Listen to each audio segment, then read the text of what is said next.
আসসালামু আলাইকুম রহমতুল্লাহি ওয়া বারাকাতুহু। তাহলে এক নম্বর সূক্ষ্ম ভ্রান্ত আকীদা, সেটাকে আরবিতে বলছি আল খালোয়া। এই শব্দটা শুনছেন কোনোদিন? দেখেন, এতদিন পর্যন্ত আপনারা এত খুতবা শুনছেন, এত লেখাপড়া করছেন, এত স্টাডি করছেন, কিন্তু এখনো এই শব্দটা শুনেন নাই। তাহলে ইউনিভার্সিটি লেভেলে যাইও এতদিন শুনেন নাই। যারা এখনো প্রাইমারিতে আছে তাদের কি অবস্থা? আল খালোয়া। খালোয়া মানে এটার বাংলা হলো নির্জনতা, একাকিত্ব। এটারে ইংরেজিতে বলে মেডিটেশন। মেডিটেশন শুনছেন? হ্যাঁ, মেডিটেশন শুনছেন, ইংরেজি শুনছেন, আরবিটা শুনেন নাই। জি, এখন মেডিটেশন বলার সাথে সাথে মোটামুটি সবাই বুঝে গেছে। এটার ইংরেজিতে বলা হয় মেডিটেশন, বাংলায় বলা হয় নির্জনতা, একাকী, ধ্যান। ধ্যানও বলা হয় এটাকে, হ্যাঁ, ধ্যানমগ্ন হওয়া। আর এটাকে ভ্রান্ত আকীদার অনুসারী যারা, তারা আবার এটার অনেকগুলো নামও দিছে। এটাকে কেউ কেউ বলে মুরাকাবা, কেউ কেউ বলে তাফাক্কুর, কেউ কেউ বলে তাজাক্কুর, কেউ কেউ বলে আল আজলা, কেউ কেউ বলে আল জালওয়া, কেউ কেউ বলে আল কাশফ। এটার অনেকগুলো ভ্রান্ত নাম আছে। মানে আকীদাটা মারাত্মক এক ভ্রান্ত আকীদা, এবং এটা ঈমান বিনষ্টকারী আকীদা। এটা হলো আল খালোয়া। এটার উৎপত্তি এখন নয়, এই ধ্যানের উৎপত্তি, মেডিটেশনের উৎপত্তি, খালোয়ার উৎপত্তি প্রাচীন আমল থেকে। আপনার গৌতম বুদ্ধ, সে নতুন যা কিছু লাভ করছে সব লাভ করছে এই ধ্যানের মাধ্যমে। তারপরে শ্রীকৃষ্ণ যা লাভ করছে সব কিসের মাধ্যমে? ধ্যানের মাধ্যমে, মেডিটেশনের মাধ্যমে। এইভাবে মুশরিকদের, কুফফারদের যত দেবতা, যত বড় বড় যা কিছু আছে, সবাই যা পাইছে জীবনে সব লাভ করছে এই খালোয়ার মাধ্যমে, ধ্যানের মাধ্যমে, মেডিটেশনের মাধ্যমে। এটা প্রাচীন আমল থেকে মুশরিকদের, কুফফারদের একটা পরিচিত কার্যক্রম ছিল। তারা কোনো কিছু লাভ করতে হলে এই নির্জনতা ছাড়া, একাকিত্ব ছাড়া তারা বিশ্বাস করত যে এটা লাভ করা সম্ভব নয়। এই জন্য তারা বাড়িঘর থেকে বের হয়ে পাহাড়ে জঙ্গলে চলে যেত। চলে গিয়ে সেখানে 20 বছর, 30 বছর, 40 বছর এরকম সাধনা করত, ধ্যান করত। করার পরে তারা অনেক কিছু লাভ করত।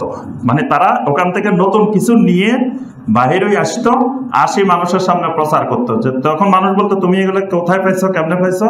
বলতো যে আমি এই দীর্ঘ সময় এই ধ্যান করার মাধ্যমে, এই সাধনা করার মাধ্যমে আমি এই জিনিস লাভ করছি। এটা আমার সাধনার ফসল, ধ্যানের ফসল।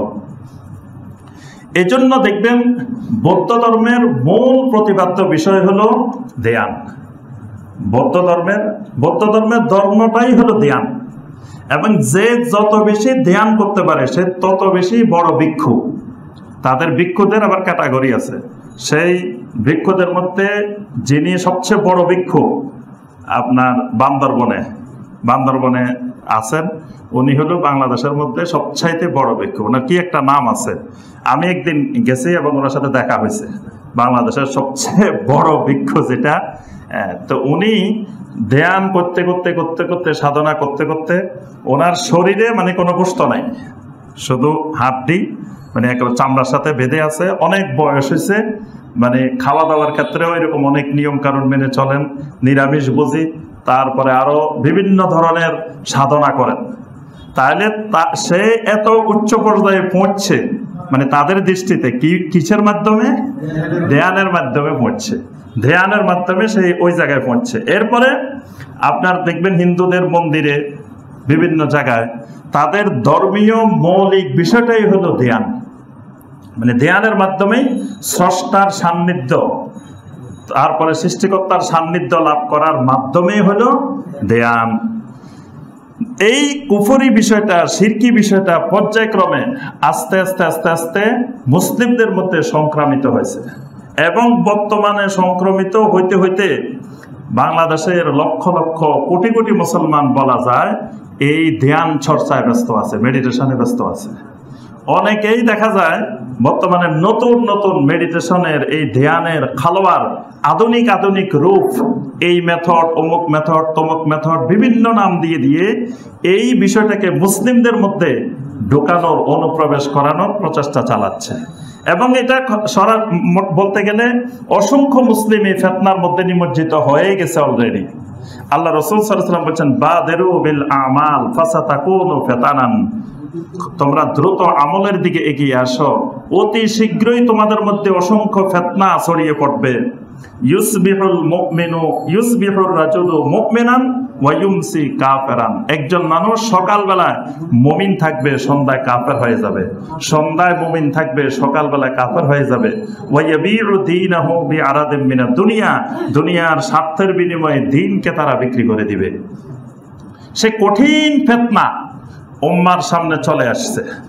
এখন বিভিন্ন মেডিটেশনের আধুনিক আধুনিক রূপায়ণ, আধুনিক আধুনিক নাম দিয়ে মুসলিমদেরকে তার সাথে সামাজিক বিভিন্ন বিষয়কে যুক্ত করে, মানে মুসলিমদের মধ্যে সহজে ঢোকার জন্য সামাজিক বিভিন্ন কার্যক্রমকে যুক্ত করে তার সাথে এই মেডিটেশন এবং একটা দ্বীনে এলাহি, মানে সম্রাট আকবরের সময় একটা ধর্ম হয়েছিল, সেটার নাম ছিল দ্বীনে এলাহি, মানে হিন্দু, বৌদ্ধ, খ্রিস্টান, মুসলিম, ইহুদি সব ধর্ম মিলেই একটা ধর্মের, নতুন একটা ধর্মের রূপ, সেটাকে নাম দিয়েছিল দ্বীনে এলাহি। সেই দ্বীনে এলাহির মতো বর্তমানে বিভিন্ন মেথডের নাম দিয়ে দিয়ে হিন্দু ধর্ম থেকে কিছু, বৌদ্ধ ধর্ম থেকে কিছু, খ্রিস্টান ধর্ম থেকে কিছু, ইহুদি ধর্ম থেকে কিছু, ইসলাম ধর্ম থেকে কিছু, সব মিলিয়ে মুসলিমদেরকে নতুন একটা শিরকি, কুফরি, নাস্তিকতামূলক ধর্মের দিকে মানুষকে নিয়ে যাওয়া হচ্ছে, ঈমান হারা হচ্ছে। অসংখ্য বর্তমানে আমরা দেখি প্রত্যেক সমাজে, মহল্লায়, সব জায়গায় গেলে এই ধ্যানকারী লোকের সংখ্যা কম না, বিশাল সংখ্যক। আমি আমাদের জাতীয় বিশ্ববিদ্যালয় থেকে একবার একটা কলেজ পরিদর্শনে গেছিলাম। তো ওই কলেজ পরিদর্শনে যাওয়ার পরে দেখি যে ওই কলেজের ছাত্র শিক্ষক 1 ঘন্টা আগে কলেজে আসেন, মানে ক্লাস শুরু হবে 10টায়, সবাই আসে 9টায়, 9টায় আসতে হবে, 9টায় আসা বাধ্যতামূলক। আসার পরে 9টা থেকে 10টা এই 1 ঘন্টা ধ্যানে মগ্ন থাকবে পুরা কলেজ, মানে ছাত্র শিক্ষক সব, মানে এখানে চুপচাপ, মানে নীরব, কোনো মানুষ আছে কি নাই এটা বোঝা যাবে না। 1 ঘন্টা পর্যন্ত বিভিন্ন আসনে এবং বিভিন্ন কলা কৌশল শেখানো আছে, কিভাবে ধ্যানটা, মেডিটেশনটা শুরু করবে, তারপরে 10 মিনিট পরে কোন ধ্যান করবে, 15 মিনিট পরে কোন ধ্যান করবে, 30 মিনিট পরে কোন ধ্যানটা করবে। এইভাবে ক্লাস শুরুর 1 ঘন্টা আগ পর্যন্ত, 1 ঘন্টা আগে, মানে শুরুর আগে 1 ঘন্টা শুধু ধ্যানের মধ্যে নিমগ্ন থাকবে, মেডিটেশনে থাকবে। তো প্রিন্সিপাল সাহেব আমাকে বললেন যে এই ধ্যানের মাধ্যমে ছাত্রদের, ছাত্রীদের নৈতিক পরিশুদ্ধি ঘটাচ্ছেন, মানে ইসলামের যেই বিধিবিধান, ইসলামের যে হুকুম আহকাম, এইগুলো মনে হচ্ছে নৈতিক পরিশুদ্ধি ঘটানোর জন্য যথেষ্ট না, এগুলা দিয়ে মানুষের নৈতিক পরিশুদ্ধি হচ্ছে না। আল্লাহ রাসূল সাল্লাল্লাহু আলাইহি ওয়াসাল্লাম সেই জাহেলিয়াতের সমাজে কেমন নৈতিক পরিশুদ্ধ মানুষ তৈরি করেছিলেন, সেই সাহাবায়ে কেরাম রাদিয়াল্লাহু তাআলা আলাইহিম আজমাইন, সেই মানুষগুলো কিয়ামত পর্যন্ত দুনিয়ার মানুষের সামনে নৈতিক পরিশুদ্ধির ক্ষেত্রে উজ্জ্বল দৃষ্টান্ত। কিন্তু সেগুলা কাজ হচ্ছে না মুসলমানের। এখন মুসলমান নৈতিক পরিশুদ্ধির জন্য ধ্যান চর্চার দিকে, মেডিটেশন চর্চার দিকে যাচ্ছে। অনেকে এটাকে ইসলামাইজেশন করার চেষ্টা করতেছে, বড় বড় বই লিখতেছে, অনেক বড় বড় বই, মেডিটেশন, বিজ্ঞান ও ইসলাম বই লিখতেছে, যে মেডিটেশনকে বিজ্ঞানের সাথে এবং ইসলামের সাথে মিলানো হচ্ছে এবং কোরআন সুন্নাহকে বিকৃত করে দলিল উপস্থাপন করা হচ্ছে, কোরআনের থেকে দলিল দেওয়া হচ্ছে, হাদিস থেকে দলিল দেওয়া হচ্ছে, মানে ফিতনার উপরে ফিতনা। প্রথম ফিতনা তো শিরিক ঢুকানো, শিরিকের কোনো দলিল থাকে না, বেদাতের কোনো দলিল থাকে না। আল্লাহ পাক বলেছেন, মা আনজালাল্লাহু বিহা মিন সুলতান, শিরকের কোনো দলিল আল্লাহ নাজিল করেন নাই, বেদাতের কোনো দলিল আল্লাহ নাজিল করেন নাই। কিন্তু যখন এই ফিতনার যুগ ছড়িয়ে পড়বে, শিরকের পক্ষে কোরআন হাদিস থেকে দলিল এসে যাবে, বেদাতের পক্ষে কোরআন হাদিস থেকে দলিল এসে যাবে, এখন এই মেডিটেশনকে, ধ্যানকে, খালওয়াকে মুসলিমদের মধ্যে ঢুকানোর জন্য কোরআনে কারিমের আয়াত দিয়ে, নবী সাল্লাল্লাহু আলাইহি ওয়াসাল্লামের হাদিস দিয়ে মুসলিমদেরকে বোঝানো হয় যে এটা কোরআনে আছে, হাদিসে আছে। তো কোরআন হাদিসে যদি থাকতো তো নবী সাল্লাল্লাহু আলাইহি ওয়াসাল্লাম নবুয়তের পরে কয়বার ধ্যান করছিলেন, কয় ঘন্টা ধ্যান করতেন নবী সাল্লাল্লাহু আলাইহি ওয়াসাল্লাম প্রতিদিন? একটা জাল হাদিস পর্যন্ত পাওয়া যাবে না যে নবী সাল্লাল্লাহু আলাইহি ওয়াসাল্লাম নবুয়তের পরে 23 বছরে একবার কোন জায়গায় ধ্যানে বসে রয়েছেন, সাহাবায়ে কেরাম দেখছেন। এরকম ঘটনা নবী সাল্লাল্লাহু আলাইহি ওয়াসাল্লামের জীবনে একবারও ঘটে নাই। সাহাবায়ে কেরাম, লক্ষাধিক সাহাবায়ে কেরাম যারা আল্লাহ রাব্বুল আলামিনের ওলি ছিলেন, এই সাহাবায়ে কেরাম জীবনে কখনো একবার ধ্যান করছেন এরকম নজির কোন হাদিসে আসে নাই। তাবেঈনে কেরাম, তাবেঈনে কেরাম, এমনকি আমাদের সম্মানিত আইম্মায়ে কেরাম, ইমাম আবু হানিফা রাহমাতুল্লাহ আলাইহি ডেইলি কয় ঘন্টা ধ্যান করতেন শুনছেন কোনদিন? ইমাম শাফি রহমতুল্লাহ আলাইহি, ইমাম মালিক রহমতুল্লাহ আলাইহি, ইমাম আহমদ বিন হাম্বল রহমতুল্লাহ আলাইহি, ইমাম বুখারী রহমতুল্লাহ আলাইহি, ইমাম মুসলিম রহমতুল্লাহ আলাইহি, তারা কয় ঘন্টা করে, কতক্ষণ ধরে এরকম ধ্যান করতেন? জীবনে কোনোদিন তারা এই ধ্যান করছেন, মেডিটেশন করছেন, এরকম খালওয়া করছেন, আজলা করছেন, জালওয়া করছেন, এরকম কোন দলিল প্রমাণ কোরআন সুন্নাহ আসে নাই। আমরা এই বিষয়টা সম্পর্কে একটু আলোচনা করব।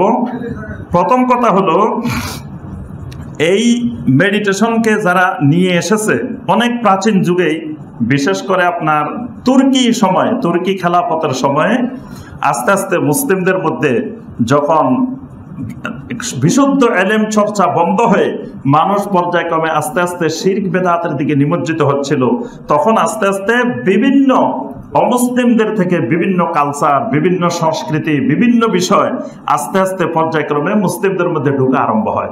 তখন আপনার এই বিভিন্ন হিন্দু সংস্কৃতি, বৌদ্ধ সংস্কৃতি, যোগী দর্শন, তারপরে পশ্চিমা বিভিন্ন এরিস্টটলের দর্শন, ফারাবির দর্শন, অমুকের দর্শন আস্তে আস্তে মুসলিমদের ভিতরে অনুপ্রবেশ শুরু হয়। ঠিক সেই সময় এই খালওয়া বা নির্জনতা, এই মেডিটেশন, ধ্যান আস্তে আস্তে মুসলিমদের মধ্যে ইসলামী ইবাদত রূপে মোরাকাবা নামে, মুশাহাদা নামে, তারপরে আপনার তাফাক্কুর নামে, তাজাক্কুর নামে, বিভিন্ন নামে আস্তে আস্তে মুসলিমদের মধ্যে ঢোকানোর প্রচেষ্টা চালানো হয়। এবং মুসলিমদেরকে আস্তে আস্তে এটার প্রতি আপনার আগ্রহ সৃষ্টি করার জন্য, অনুপ্রাণিত করার জন্য কোরআন এবং হাদিসের কিছু আয়াত এবং হাদিসকে দলিল হিসেবে উপস্থাপন করা হয়েছে। আমরা প্রথমে এটার প্রকৃতি সম্পর্কে একটু আলোচনা করব, এরপরে দলিলগুলো সম্পর্কে আলোচনা করব। প্রথম, এই যে খালওয়া বা মোরাকাবা, এটার বিভিন্ন জন বিভিন্নভাবে শিক্ষা দিয়ে থাকেন। কেউ কেউ শিক্ষা দিয়ে থাকেন যে আপনাকে আপনার শরীরের 10টা লতিফা আছে, এই 10টা লতিফার আলাদা আলাদা করে আপনাকে মেডিটেশন করা লাগবে, মোরাকাবা করা লাগবে। 10 লতিফার মোরাকাবা। এবং 11তম লতিফার নাম হলো লতিফায়ে আল খালওয়া, মানে 10 লতিফার ধ্যান করার পরে, মোরাকাবা করার পরে আপনার 11তম লতিফা যেটা চালু হবে সেটা হলো লতিফা আল খালওয়া, মানে এই নির্জনতা মেডিটেশন, এটাও একটা লতিফা। তাই আমরা এর আগে লতিফার আলোচনা করছি যে মানুষের শরীরে যে বিভিন্ন ভ্রান্ত আকীদার অনুসারীরা বিভিন্নভাবে মানুষের শরীরে 10টা লতিফার আবিষ্কার করছে, যেটা নবী সাল্লাল্লাহু আলাইহি ওয়াসাল্লাম করেন নাই, সাহাবায়ে কেরাম করেন নাই। এই 10টা লতিফার মোরাকাবা করা হয়। তারপরে মহব্বতে আউয়ালের মোরাকাবা, আমাদের দেশের বিভিন্ন দরবারের বইয়ের মধ্যে আপনারা এগুলো বিস্তারিত পাইবেন। এখানে যে কোনো দরবারের বইপত্র পড়াশোনা করলে এই লতিফার মোরাকাবা, মহব্বতে আউয়ালের মোরাকাবা, দায়রায় মহব্বতে সানির মোরাকাবা, তারপরে বিভিন্ন দায়রার মোরাকাবা, এগুলো পাবেন। এবং দেখবেন ওইসব বইতে একটা সুন্দর সুন্দর অনেক গল্প, অনেক কবিতা, অনেক কিছু লেখা আছে। একটা কবিতা আপনি সব জায়গায় পাইবেন, মোরাকাবার ঘোড়ায় চড়ে মুশাহিদার সড়কে 70,000 পর্দার নিচে প্রেমের খেলা চলতেছে, আমার দেখতে সাত করে। এই গান শুনছেন কোনোদিন? বাংলাদেশের খুব জনপ্রিয় এক গান, যে মোরাকাবার ঘোড়ায় চড়ে মুশাহিদার সড়কে, মানে মোরাকাবার ঘোড়ায় উঠবেন আপনি যদি আল্লাহর প্রেমের খেলা খেলতে চান, তাহলে আগে মোরাকাবার ঘোড়ায় উঠবেন, ওঠার পরে মুশাহিদার সড়কে যাবেন। মোরাকাবার ঘোড়ায় উঠলে ঘোড়াইটা আপনাকে নিয়ে যাবে কোথায়? মুশাহাদার মধ্যে। মুশাহাদার গেলে আপনি দেখবেন 70,000 পর্দার নিচে প্রেমের খেলা খেলতেছে, মানে আল্লাহর প্রেমের খেলা চলতেছে 70,000 পর্দার নিচে, আপনাকে ওখানে নিয়ে যাব, আমার দেখতে সাত করে, মানে ওখানে গেলে আপনি আল্লাহরে দেখবেন, আল্লাহরে দেখা যাবে। তাই আল্লাহরে দেখার জন্য প্রথম সিঁড়ি হলো মুরাকাবার গোড়ায় উঠতে হবে। এই কথাটা দেখবেন প্রত্যেক বইগুলোতে, বিভিন্ন জায়গার বইগুলোতে আপনি গেলেই এই কথাটা পাইবেন যে আপনি মুরাকাবা ছাড়া, মানে এই ধ্যান ছাড়া আপনি আল্লাহকে পাওয়া কোনোদিন সম্ভব নয়। আল্লাহকে দেখবেন না, আপনি আধ্যাত্মিকতা অর্জন করতে পারবেন না, রুহানিয়ত অর্জন করতে পারবেন না, কোনো ধরনের আপনি বেলায়েত পাবেন না যদি আপনি এই ধ্যানটা না করেন। এরপরে ধ্যানের আরো অনেক আকীদা আছে, অনেক সিস্টেম আছে, অনেক পদ্ধতি আছে, বিশাল জগৎ এটা। এটা আরেক জগৎ, আরেক ধর্ম, আরেক দিন। এটা সম্পূর্ণ বেদাতুন মুস্তাহদাসা, নতুন বানানো একটা জগৎ। এই জগতে প্রেমের খেলা চলতেছে, সেই জগৎটা ভিন্ন একটা জগৎ, এবং এই জগৎটা পুরো শিরকি কুফরি বেদাতি জগৎ, ইসলামের বাহিরে আলাদা একটা জগৎ। এবং এই দরজা দিয়ে ঢুকলে, প্রথম এই গোড়ায় উঠলে, এই গোড়া তো প্রথম উঠছেন এক বেদাতি গোড়ার উপরে উঠছেন, ওঠার পরে আপনাকে অসংখ্য শিরিকের গোড়া, অসংখ্য বেদাতের গোড়া, অসংখ্য শিরিক এবং বেদাতের দরজা আপনার জন্য খুলে যাবে। এবার আপনি শিরিক করবেন, বেদাত করবেন, এটাকে মনে করবেন আধ্যাত্মিকতা। শিরিক করবেন, বেদাত করবেন, মনে করবেন বেলায়েত, আমার বেলায়েত অর্জন হচ্ছে। আর শয়তান যখনই আপনি এই দরজা দিয়ে ঢুকবেন, আপনাকে নিয়ে খেলা শুরু করে দিবে। তালবিস ও ইবলিস, ইবলিসের খেলা শুরু হয়ে যাবে। আপনি, শয়তান আপনাকে নিয়ে খেলতেছে, আপনি মনে করতেছেন আপনি ওলি হয়েছেন। তালবিস ইবলিস, ইমাম ইবনুল জাওজি রাহমাহুল্লাহ লিখছেন যে আপনি রাস্তার পাশ দিয়ে, কবরস্থানের পাশ দিয়ে যাচ্ছেন, শয়তান কবরের ভিতরে ঢুকে আপনাকে সালাম দেবে, আসসালামু আলাইকুম হুজুর, কেমন আছেন? আপনি বলবেন কে রে, কোনো মানুষ নাই, কিছু নাই, কে কথা বললো? যে কবরের থেকে তো আমি তো অনেক বড় ওলি হয়েছি, আমার কবরের মরা মানুষও আমার সাথে কথা কয়। আরেকদিন রাস্তা দিয়ে হাঁটতেছেন, আশেপাশে কোনো মানুষ নাই, হঠাৎ করে ইবলিস পিছনের থেকে আসি বলবে, আসসালামু আলাইকুম, আপনাকে এই এলাকার কুতুব হিসাবে মনোনয়ন দিলাম। কিরে, কে দিল আমার কুতুব, কে বানাইলো? আশেপাশে দেখে কোনো দিকে কেউ নাই, কয় দেখো আল্লাহ পাক গায়েবী আওয়াজে আমাকে বলে দিছে যে আমি এই এলাকার কি হয়ে গেছি, কুতুব হয়ে গেছি। এইভাবে শয়তান গোমরাহি করার জন্য তালবিস ইবলিস শুরু হয়ে যায়। শয়তান মনে করে এরে নিয়ে খেলা এখন সহজ। এটা হলো শয়তানের খেলা, প্রেমের খেলা না, এটা হলো শয়তানের ইবলিসের খেলা। তালবিসে ইবলিস শুরু হয়ে যায়। তো এই জন্য এটার জগৎ অনেক বড়। এখন আমরা আসি মৌলিক বিষয়, যে আয়াতগুলো দিয়ে, হাদিসগুলো দিয়ে দলিল দেওয়া হয়, এগুলোর ব্যাপারে একটু কথা বলে আমরা এই পর্যায়টা এটা শেষ করব। সূরা আল আরাফের 142 নম্বর আয়াত, আল্লাহ সুবহানাহু ওয়া তাআলা বলেন, ওয়া ওয়া'আদনা মূসা 30 লাইলাতান ওয়া আতমামনাহা বি'আশরিন ফাতাম্মা মিকাতু রাব্বিহি 40 লাইলা। আল্লাহ পাক বলেন, আমি মূসাকে ওয়াদা করলাম, মূসার সাথে ওয়াদাবদ্ধ হইলাম 30 লাইলাতান, 30 রাত্রি, ওয়া আতমামনাহা বি'আশরিন, এরপরে আমি আরো 10 দ্বারা তাকে পরিপূর্ণ করে দিলাম। ফাতাম্মা মিকাতু রাব্বিহি 40 লাইলা, এইভাবে তার রবের মিকাত 40 দিন পরিপূর্ণ হয়ে গেল। সুবহানাল্লাহ। মূসা আলাইহিস সালাম তাওরাত কিতাব লাভ করার আগে আল্লাহ রাব্বুল আলামিন বলছেন যে তুমি এখানে 30 দিন ইতিকাফ করো, সিয়ামরত অবস্থায় এখানে ইতিকাফ করো, তারপরে তোমাকে 30 দিন পরে একটা কিতাব দেওয়া হবে এই জাতির জন্য, উম্মার জন্য। তিনি 30 দিন ছিলেন, পরে আল্লাহ রাব্বুল আলামিন আরো 10 দিন বাড়াই দিয়েছেন, পরে 40 দিন পরিপূর্ণ ছিলেন আল্লাহ পাক। এরপরে মূসা আলাইহিস সালামকে তাওরাত কিতাব দিয়েছেন। এই যে মূসা আলাইহিস সালাম 40 দিন ছিলেন তুর পাহাড়ে, এটাকেই ওই ধ্যানের আবিষ্কারক, মুরাকাবা নাম দিয়ে আবিষ্কারক যারা, তারা এখান থেকে দলিল পেশ করছে যে দেখো মূসা আলাইহিস সালাম 40 দিন ওখানে ধ্যান করছেন, তারপরে আল্লাহ সুবহানাহু ওয়া তাআলা তাকে তাওরাত কিতাব দিয়েছেন। তাহলে আল্লাহকে পাইতে হলে বা বড় কিছু লাভ করতে হলে এইরকম 40 দিন তোমাকে চিল্লা কাশি করা লাগবে। এটার নাম হলো চিল্লা কাশি। চিল্লা কাশি মানে, চিল্লা মানে 40, মানে 40 দিন তোমাকে এক জায়গায় আবদ্ধ থাকতে হবে। এই জন্য চিল্লা কাশি করতে হলে একটা গর্ত বানাইতে হয়, গর্ত বানায় এটার মধ্যে 40 দিন থাকা লাগে। এরকম দেখছেন আপনারা কোনোদিন? আমি দেখছি, অনেক মানুষকে দেখছি যে এরকম গর্ত বানানো আছে, এরকম গর্তটার মধ্যে 40 দিন পর্যন্ত থাকবে, এবং এখানে মাঝে মাঝে খাওয়া দাওয়া পৌঁছায় দেওয়া হয়, মাঝে মাঝে এসে খাবার নিয়ে যাওয়া হয়, কিন্তু 40 দিন এখানে ধ্যান করবে। এটা বেলায়েতের জন্য, মানে ওলি হওয়ার জন্য একটা মাধ্যম, যে 40 দিন চিল্লা কাশি করা। তো এই চিল্লা কাশির উৎপত্তি এই মূসা আলাইহিস সালামের এই বিষয়টা দিয়ে দলিল পেশ করা হয়। প্রথম বিষয় হলো এখানে মুসা আলাইহিস সালাম 40 দিন পর্যন্ত ধ্যান করেন নাই। এখানে মুসা আলাইহিস সালাম 40 দিন পর্যন্ত ইতিকাফে ছিলেন, সিয়ামরত অবস্থায় ছিলেন এবং তিনি এখানে আল্লাহর ইবাদত বন্দেগী করছেন, এখানে ধ্যান করেন নাই বসে বসে। মুসা আলাইহিস সালাম আল্লাহর ইবাদত করছেন, তবে এক জায়গায় করছেন, বের হন নাই। তিনি এখানে আল্লাহ সুবহানাহু ওয়া তাআলার ইবাদত বন্দেগীতে রত ছিলেন। সুতরাং আর যদি তিনি ধ্যানও করেন তো সেটা মুসা আলাইহিস সালামের শরীয়ত, এটা মুহাম্মদ সাল্লাল্লাহু আলাইহি সাল্লামের শরীয়ত নয়। সুতরাং মুসা আলাইহিস সালামের ওই দলিল দিয়ে উম্মতে মুহাম্মদী সাল্লাল্লাহু আলাইহি সাল্লামের জন্য কোন শরীয়তের নীতিমালা প্রণয়ন করা যাবে না। নবী সাল্লাল্লাহু আলাইহি ওয়াসাল্লাম বলেন, লাউ কানা মুসা হাইয়ান মা ওয়াসিআহু ইল্লা ইত্তাবাই। আজকের জমানায় যদি মুসা আলাইহিস সালাম জীবিত থাকতো তা আমি নবীর শরীয়তের ইত্তেবা ছাড়া মুসা আলাইহিস সালামের কোনো বিকল্প ছিল না। তাহলে মুসা আলাইহিস সালাম কি করছেন না করছেন ওটা আমাদের জন্য দলিল না। মুসা আলাইহিস সালাম যদি আজকের যুগে থাকতো তো মুহাম্মদ সাল্লাল্লাহু আলাইহি ওয়াসাল্লামের শরীয়তের অনুসরণ করা তার জন্য বাধ্যতামূলক হতো। আচ্ছা, এরপরে আরেকটা দলিল দেওয়া হয় যে আল্লাহ নবী সাল্লাল্লাহু আলাইহি ওয়াসাল্লামকে জিবরিল আলাইহিস সালাম জিজ্ঞাসা করছেন যে আখবিরনি আনিল ইহসান, আমাকে ইহসান সম্পর্কে বলেন। নবী সাল্লাল্লাহু আলাইহি ওয়াসাল্লাম বলেন, আনতা আবুদাল্লাহা কাআন্নাকা তারা ফা ইল্লাম তাকুন তারাহু ফা ইন্নাহু ইয়ারাক, যে তুমি আল্লাহর ইবাদত এমন ভাবে করবে যেন তুমি আল্লাহকে দেখতেছো, যদি আল্লাহকে না দেখো তাহলে আল্লাহ তোমাকে দেখতেছেন।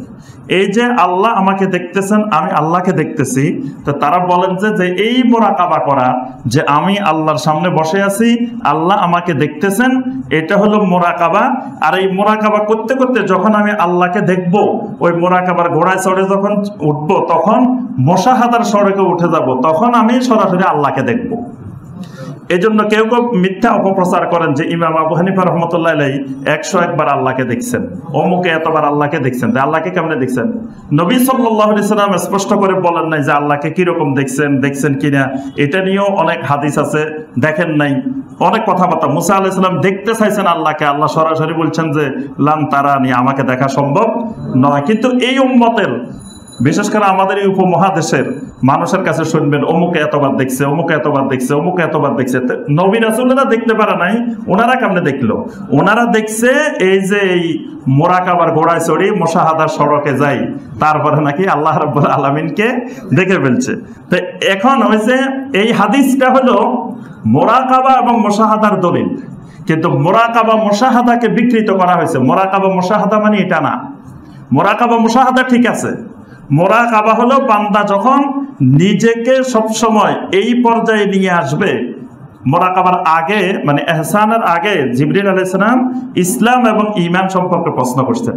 এই ইসলাম এবং ঈমানের বিষয়গুলো যখন তার ঠিক হয়ে যাবে তখন তার মধ্যে এই অনুভূতি তৈরি হবে যে আমার আল্লাহ আমাকে দেখতেছেন।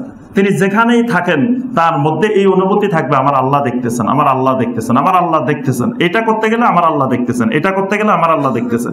এটা হলো মুরাকাবা। আর এই মুরাকাবা করতে করতে এরপরে মনে হবে যে আমি আমার আল্লাহকে দেখতে পাচ্ছি। যেমন একটা মানুষের দিকে তাকাইলে আল্লাহকে দেখা যায়।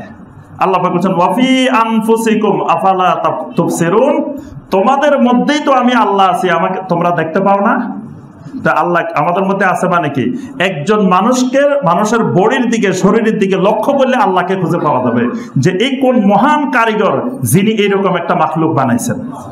বান্দা যখনই দেখবে একজন মানুষের দিকে, আল্লাহু আকবার, এইটার কি ব্রেন আল্লাহ দিয়ে দিয়েছেন, কি সুন্দর চেহারা বানাই দিয়েছেন, কি সুন্দর চোখ বানাই দিয়েছেন, কি সুন্দর করে একটা বডি বানাইছেন, তাহলে এটার মহান কারিগর, মহান খালেক যিনি, তিনিই তো আমার আল্লাহ। তাহলে মানুষের দিকে তাকালে আল্লাহকে পাওয়া যাবে।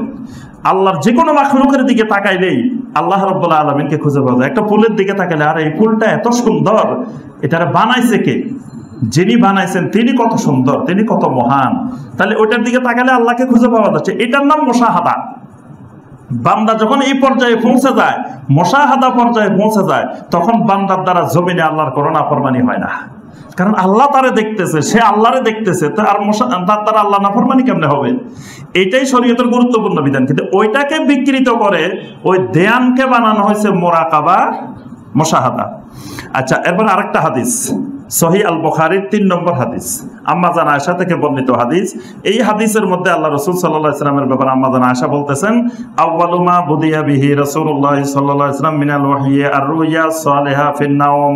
নবী সাল্লাল্লাহু আলাইহি ওয়াসাল্লামের প্রথম ওহি শুরু হয়েছে সত্য স্বপ্নের মাধ্যমে, ঘুমের মধ্যে সত্য স্বপ্নের মাধ্যমে। আম্মা জান আয়েশা বলতেছেন, ফাকান লা ইয়ারা রুইয়া ইল্লা জাআত মাসলু ফালাকিস সুবহে, তিনি রাত্রে যা স্বপ্নে দেখতেন দিনের বেলা সকাল বেলার আলোর মতো স্পষ্ট তিনি সব দেখতে পেতেন।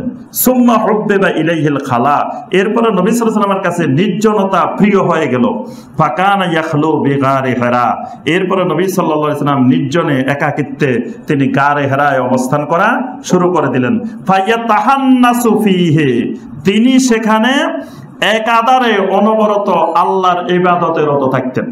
এবং দেখবেন ওই হাদিসের মধ্যে আছে ফায়াতাহান্নাসু ফীহির ব্যাখ্যা আছে, ওয়া হুয়া তাআব্বুদুল লায়ালিয়া যাওয়াতিল আদাদ, অর্থাৎ একাধারে কয়েকদিন নবী সাল্লাল্লাহু আলাইহি ওয়াসাল্লাম সেখানে আল্লাহর ইবাদতে রত থাকতেন। আচ্ছা, এখন এই হাদিসকে পেশ করে কেউ কেউ বলে দেখো নবী সাল্লাল্লাহু আলাইহি ওয়াসাল্লাম নবুয়তের আগে এখানে ধ্যান করছেন, গার হেরার মধ্যে গিয়ে ধ্যান করছেন। জঘন্য মিথ্যা কথা। নবী সাল্লাল্লাহু আলাইহি ওয়াসাল্লাম এখানে একদিনও ধ্যান করেন নাই, এখানে ধ্যান করার জন্য যান নাই। নবী সাল্লাল্লাহু আলাইহি ওয়াসাল্লাম গৌতম বুদ্ধের মতো অন্যদের মতো ওখানে যে ধ্যান করি, এটা হিন্দুরা মুশরিকরা আবিষ্কার করে দিছে, যে তাদের গৌতম বুদ্ধ যেমন ধ্যান করি ওই যে বিভিন্ন বই নিয়ে আসছে যে আল্লাহ রাসূল সাল্লাল্লাহু আলাইহি ওয়াসাল্লাম ধ্যান করি মুসলমানদের জন্য কোরআন নিয়ে আসছে, এইটা প্রমাণ করার জন্য তারা এই শিক্ষাটা মুসলমানদেরকে শিখিয়ে দিছে। নবী সাল্লাল্লাহু আলাইহি ওয়াসাল্লাম এখানে গিয়ে কোনো ধ্যান করেন নাই। এখানে হাদিসে স্পষ্ট আসছে ফায়াতাহান্নাসু ফীহি, তিনি তাহান্নুস করতেন না। তাহান্নুসের ব্যাখ্যা হলো ওয়া হুয়া তাআব্বুদুল লায়ালি যাওয়াতিল আদাদ, তিনি সেখানে একাধারে কয়েকদিন পর্যন্ত আল্লাহর ইবাদত করতেন, ইবাদতে রত থাকতেন। তিনি সেখানে শুধু বসে থাকেন না, বসে থাকার জন্য যান নাই, ধ্যান করার জন্য যান নাই। তাহলে এই হাদিস ওই ধ্যানের দলিল হইতে পারে না, কারণ আল্লাহ রাব্বুল আলামিন যদি ধ্যানের দলিল হইতো বা ধ্যান কোনো ইবাদত হইতো তো নবী সাল্লাল্লাহু আলাইহি ওয়াসাল্লাম নবুয়তের পরেও করতেন। তো নবুয়তের পরে করলেন না কেন? আর কোনোদিন ওফাত পর্যন্ত নবী সাল্লাল্লাহু আলাইহি ওয়াসাল্লাম কোনোদিন করেন নাই, কোনোদিন করার জন্য উম্মতকে নির্দেশও দেন নাই যে তোমরা ধ্যান করো, ধ্যানে অনেক উপকারিতা, আমি ধ্যান করি অনেক উপকার পাইছি। নবী সাল্লাল্লাহু আলাইহি ওয়াসাল্লাম এরকম কোনো কথা উম্মতকে কখনো বলেন নাই। এরপরে সাহাবায়ে কেরাম করেন নাই, তাবেঈনে কেরাম করেন নাই। এইভাবে আপনার এই হাদিস দ্বারা ধ্যানের কোনো বিষয় কোনো প্রমাণিত নয়, বরং ধ্যানের কথা বলে এই হাদিসকে নবী সাল্লাল্লাহু আলাইহি ওয়াসাল্লামকে ধ্যানকারী বানাই নবী সাল্লাল্লাহু আলাইহি ওয়াসাল্লামকে অন্যান্য ধর্মাবলম্বী ধর্মীয় নেতাদের মতো বানানোর একটা খারাপ প্রচেষ্টা। এজন্য সম্মানিত ভাই ও বোনেরা, অর্থাৎ কোরআন এবং হাদিসে এই বিষয়ে কোনো ধরনের দলিল প্রমাণ নাই। যেগুলো দলিল প্রমাণ পেশ করা হয় এগুলো জঘন্য মিথ্যাচার। এজন্য আমাদেরকে এখনই সতর্ক হতে হবে। এই জাতীয় ভ্রান্ত মেডিটেশন, মোরাকাবার নামে ধ্যান, এই জাতীয় ধ্যানগুলো থেকে ঈমানকে রক্ষা করার জন্য আমাদেরকে বেঁচে থাকা একান্ত জরুরি। আল্লাহ পাক আমাদেরকে তৌফিক দান করুন।